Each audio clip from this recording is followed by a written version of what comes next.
கட்சிகளுக்கெல்லாம் இங்கே இடமே கிடையாது.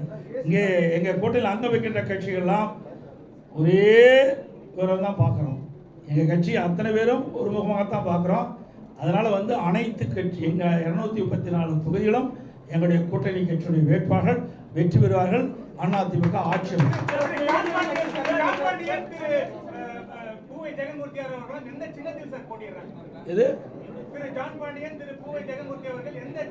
அதெல்லாம் விருப்பம். எங்களெல்லாம் திமுக மாதிரிலாம் கண்டிஷன் கிடையாது. எங்கள் கட்சியில் இருக்கிறதெல்லாம் ஜனநாயக முறைப்படி செயல்படுகின்ற கட்சி. அந்தந்த கட்சிகள் என்ன விருப்பம் இருக்குதோ அந்த கட்சியின் அடிப்படையில் போட்டியிடும்.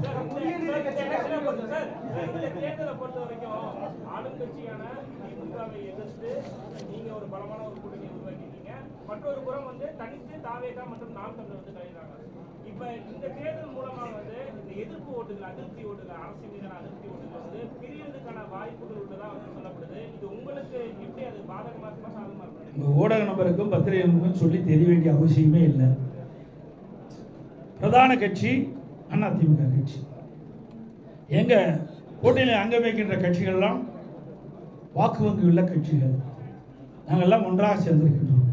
எதிர்ப்பு ஓட்டு எங்கள் கூட்டணியில் அங்கம் வைக்கின்ற கட்சிகள் போட்டிக்கின்ற தொகுதிக்கு தான் கிடைக்கும்.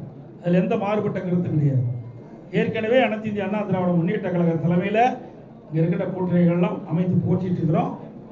மக்கள் திராவிட முன்னேற்ற கழகத்தை அகற்ற வேண்டும் என்ற முடிவுக்கு வந்துட்டாங்க. மக்கள் கொதித்து போயிருக்கிறாங்க. அனைத்து இந்திய அண்ணா திராவிட முன்னேற்ற கழகம் கடந்த 5 ஆண்டுகளமாக பிரதான எதிர்கட்சியாக இருந்தது. சட்டமன்றத்திலேயே மக்களுடைய பிரச்சனையை எடுத்து வைத்து மக்களுக்காக வாதாடி இருக்குது. அதான் பார்க்கணும். மக்களுக்காக போராடுகின்ற கட்சி அதிமுக கட்சி. எங்கள் கூட்டணியில் அங்கம் வைக்கின்ற கட்சிகள் அனைத்தும் மக்களுக்காக போராடி கொண்டிருக்கின்றார்கள். அவ்வப்போது எந்தெந்த இடத்துல மக்களுக்கு பிரச்சனை இருக்குதோ அந்தந்த இடத்துல எங்களுடைய கூட்டணி கட்சி தலைவர்கள் ஏற்கனவே அவர்கள் மக்களுக்காக சேவை செய்து கொண்டிருக்கிறாங்க. மக்களுடைய பிரச்சனையை தீர்ப்பதற்காக இந்த அரசுடைய கவனத்திற்கு கொண்டு வருவதற்காக போராட்டங்களும் ஆர்ப்பாட்டம் நடத்தி கொண்டிருக்கின்றார்கள். ஆக அப்படி இருக்கின்ற பொழுது எதிர்ப்போட்டு எங்கே கிடைக்கும்? மக்களுக்காக யார் குரல் கொடுக்குறாங்களோ அவருக்கு தானே கிடைக்கும். வீட்டில் இருக்கிறவங்களுக்கு கிடைக்காது.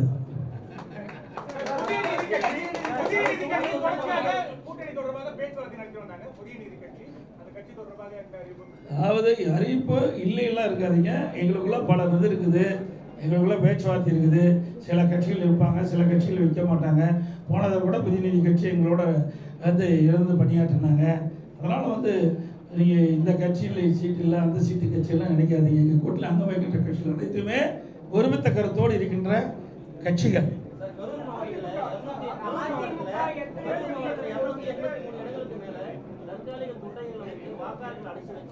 சாப்பாடு, அவங்களுக்கு பிரியாணி, சரக்கு, காசு எல்லாம் கொடுக்கறத புகார் கொடுத்துருக்காங்க. ஏற்கனவே கடந்த தேர்தல் இதே மாதிரி அட்டுழியம் பண்ணியிருக்காங்க. கொளத்தூர் அண்ணா நகர் சட்டமன்ற தொகுதியில் வாக்காளருடைய கைபேசி எண்ணை வாங்கி கூகுள் பே மூலமா பணம் அனுப்புறதா சொல்றாங்க. இதையெல்லாம் தயவு செய்து பத்திரிகையில் போடுங்க, ஊடகத்தில் போடுங்க, மக்களுக்கு தெரியட்டும். இதையெல்லாம் கொண்டு போய் சேர்க்கக்கூடிய பொறுப்பு ஊடகத்துக்கும் பத்திரிகை தான். நாங்கள் வந்து தேர்தல் ஆணையத்துக்கு தான் கொடுப்போம். ஆனால் பத்திரிகை என்பது, ஊடகம் என்பது மிகப்பெரிய ஆயுதம். இதை நீங்கள் பயன்படுத்தி நாட்டில் நிலவுகின்ற பிரச்சனையை நீங்கள் சொன்ன மாதிரி இன்றைக்கி கரூரில் பூரா கொட்டகை போட்டு வச்சுருக்காங்க. ஆடு மாடு அடைக்கிற மாதிரி மக்களை அடைக்கின்ற ஒரே கட்சி திமுக கட்சி. பணபலத்தை வச்சு மக்களை விலைக்கு வாங்கலாம்னு நினைக்கிறாங்க. அது ஒருபோதும் நடக்காது. இவருடைய 5 ஆண்டு கால ஆட்சியை மக்கள் பார்த்துட்டாங்க. ஆக இன்றைக்கு மக்கள் இந்த ஆட்சியை தூக்கி எறிய தயாராகிவிட்டார்கள். எந்த கொட்டகை போட்டாலும் மக்களுடைய மனதை மாற்ற முடியாது. அதனால ஊடக நபர்கள், பத்திரிகை நபர்கள் அருள்கூர்ந்து வேண்டி கேட்டுக்கொள்வது, இந்த கொட்டையெல்லாம் காட்டுங்க. எங்கிட்ட தான் கேள்வி கேட்குறீங்க, இந்த கொட்டையை காட்டுங்க, தயவு செய்து காட்டுங்க. தேர்தல் ஆணையத்துக்கு போகட்டும். நாங்கள் ஏற்கனவே எங்களுடைய மாவட்ட செயலர் திரு விஜயபாஸ்கர் அவர்கள் மாவட்ட ஆட்சித்தலைவர்கிட்ட கொடுத்துருக்காரு, காவல்துறையிட்ட கொடுத்துருக்காரு. அவர்களாம் என்னங்கிறாங்க, தனியார் இடத்துல போட்டிருக்காங்க, நாங்களாம் ஆடு மாடு அடிக்கிறாங்க. ஆடு மாடுனா மக்கள் தான் ஆடு மாடாக அவங்க நினைக்கிறாங்க. ஏன்னா ஆடு மாடாக நினைக்கல, மக்களை ஆடு மாடாக நினைக்கிற ஒரே கட்சி திமுக கட்சி தான். அதனால் இந்த தேர்தலில் மக்கள் திராவிட முன்னேற்ற கழக தலைமையில் அமைக்கப்பட்ட கூட்டணிக்கும் தகுந்த பதிலடி கொடுப்பார் என்பதை தெரிவித்து, இந்த சட்டமன்ற தேர்தலை பொறுத்த வரைக்கும் எங்களுடைய கூட்டணிகள் வலிமையான கூட்டணி, வெற்றி கூட்டணி எங்களுடைய கூட்டணியின் சார்பாக அறிவிக்கப்பட்ட 234 தொகுதியிலும் கடுமையாக பாடுபடுவோம். எங்களுடைய கூட்டணி கட்சி சேர்ந்த நிர்வாகிகள், தலைவர்கள், தொண்டர்கள் இரவென்று பகலென்று பாராமல் எறும்பை போல தேனீக்கிளை போல சுறுசுறுப்பாக செயல்பட்டு மக்களை சந்தித்து வாக்காளரை சந்தித்து எங்களுக்கு அதிகமான வாக்குகள் எங்களுடைய வேட்பாளர் கிடைப்பதற்குண்டான பிரச்சாரத்தை மேற்கொள்வார் என்பதை இந்த நேரத்தில் தெரிவித்து 5 ஆண்டுகால அவல ஆட்சி நாட்டு மக்களுக்கு எடுத்துச் சொல்வார்கள். அதேபோல அனைத்து இந்திய அண்ணா திராவிட முன்னேற்ற கழகம் 2010 2020 வரை பல்வேறு திட்டங்களை தமிழகத்திலே செயல்படுத்தியிருக்கின்றனர். இந்த திட்டத்தின் மூலமாக இந்தியாவிலேயே தமிழ்நாடு முதன்மை மாநிலம் என்ற பெயர் பெற்றது அதிமுக ஆட்சியில். ஆனால் திமுக ஆட்சியில் கடன் வாங்குவதில் முதல் மாநிலம் என்ற பெயர் பெற்றது திமுக. இதெல்லாம் நாங்கள் மக்களிடத்தில் எடுத்து சொல்லுவோம். சட்ட ஒழுங்கு அடியோடு சீர்கட்டு விட்டது. பாலியல் கொடுமை நடக்காத நாளே இல்லை. அந்த அளவுக்கு ஒரு மோசமான நிலை தமிழகத்தில் நிலவிக் கொண்டிருக்கிறது. அதே போல மத்திய அரசிடம் பல்வேறு திட்டங்கள் தமிழகத்துக்கு வந்திருக்குது. மெட்ரோ ரயில் திட்டம் ஒரே நேரத்தில் 63 கோடி ரூபாய் அடிக்கல் நாட்டப்பட்டது. மத்திய உள்துறை அமைச்சர் மரியாதைக்குரிய அமித்ஷா அவர்கள் இங்கே வந்து அடிக்கல் நாட்டினார். அதோட பல சாலைகள், தேசிய நெடுஞ்சாலைகள் அமைக்கப்பட்டிருக்கின்றன. அதேபோல் விமான போக்குவரத்துக்காக இன்றைக்கு அதனுடைய கட்டமைப்பெல்லாம் விரிவுபடுத்தப்படுகின்றது. புதிய விமான நிலையங்கள் பார்த்தீங்கன்னா தூத்துக்குடி திறந்திருக்கிறாங்க, திருச்சி திறந்திருக்கிறாங்க. என்ன பல விமான நிலையங்கள் நிலம் எடுத்து கொடுத்துருந்தா வேகமாக செஞ்சுருப்பாங்க. அதே ரயில்வே பாதைகளுக்கு இந்த அரசு மெத்தன போக்கின் காரணமாக முறையாக நிலம் எடுத்து கொடுக்காத காரணத்தினால் அவர்கள் ஒதுக்கப்படுகிற நிதியோட முழுமையாக செயல்பட முடியாத ஒரு அவலநிலை இருக்கின்றது. மத்திய அரசை பொறுத்த வரைக்கும் மத்திய அரசிலிருந்து கிடைக்கின்ற திட்டங்கள் முழுமையாக அவர்கள் வழங்கி கொண்டிருக்கின்ற செய்தி இந்த நேரத்தில் தெரிவித்து மத்திய அரசு மாநில அரசு இணைந்து செயல்பட்டால் மக்களுக்கு தேவையான நன்மைகள் செய்ய முடியும். அந்த அடிப்படையில் தான் எங்களுக்கு கூட்டணி எல்லாம் அமைந்திருக்கு என்பதை மகிழ்ச்சியோடு தெரிவித்து வருகின்ற ஊடகங்களுக்கும் பத்திரிகைகளுக்கும் நன்றி தெரிவித்து விடைபெறுகின்றேன். நன்றி, வணக்கம்.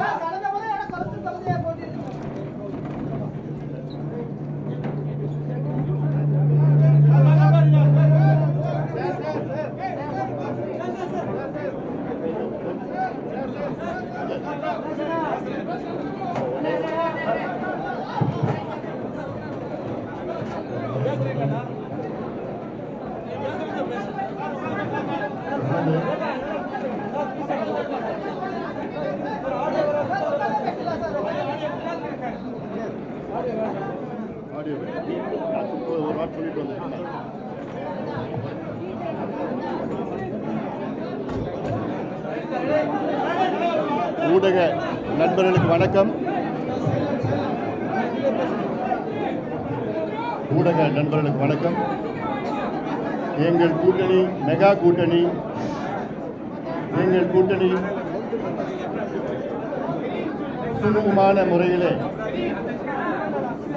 முடிவு செய்து வெற்றி கூட்டணியாக அறிவித்திருக்கின்றார் முன்னாள் முதலமைச்சர், கூட்டணியின் தலைவர் மரியாதைக்குரிய திரு எடப்பாடி பழனிசாமி அவர்கள். இந்த கூட்டணி உருவாக்கிய காரணம், இந்த மோசமான திமுக ஆட்சியை வீட்டுக்கு அனுப்ப வேண்டும், தமிழ்நாட்டை திவாலாக்கிய திமுகவை வீட்டுக்கு அனுப்ப வேண்டும், தமிழ்நாட்டில் ஒவ்வொரு நாளும் பெண்களுக்கு பாதுகாப்பு இல்லாத ஒரு சூழல், பெண் குழந்தைகள் பாலியல் வன்கொடுமை செய்து கொடூரமான முறையிலே கொலை செய்கின்ற ஒரு சூழல், இளைஞர்களுக்கு வேலை இல்லை, மது கஞ்சா போன்ற அத்துணை போதை பொருட்கள் கிராமந்தோறும் விற்று கொண்டிருக்கின்ற இந்த திமுகவை அகற்ற வேண்டும் என்ற நோக்கத்திலே இந்த கூட்டணியில் நாங்கள் எல்லோரும் ஒன்று சேர்ந்திருக்கின்றோம். இந்த கூட்டணி தலைமையிலிருந்து கிளை வரைக்கும் ஒருங்கிணைப்பு மிக சிறந்த முறையில் நடைபெற்றுக் கொண்டிருக்கிறது. இந்த தேர்தலில் மிகப்பெரிய வெற்றியை நாங்கள் பெறுவோம். குறைந்தது 200 தொகுதிகளில் நாங்கள் வெற்றி பெறுவோம். தமிழ்நாட்டில் உள்ள அனைத்து மக்களும் இந்த திமுகவை அகற்ற வேண்டும் என்று முடிவு செய்துவிட்டார்கள். குறிப்பாக பெண்கள், பெற்றோர்கள், விவசாயிகள், தொழிலாளர்கள், அரசு ஊழியர்கள் போன்ற அனைத்து மக்களும் மிகுந்த கோபத்தில் இருக்கின்ற இந்த சூழலில் எங்கள் கூட்டணிக்கு நிச்சயமாக வெற்றி கொடுப்பார்கள் என்ற நம்பிக்கையோடு நாங்கள் விடைபெறுகின்றோம். நன்றி.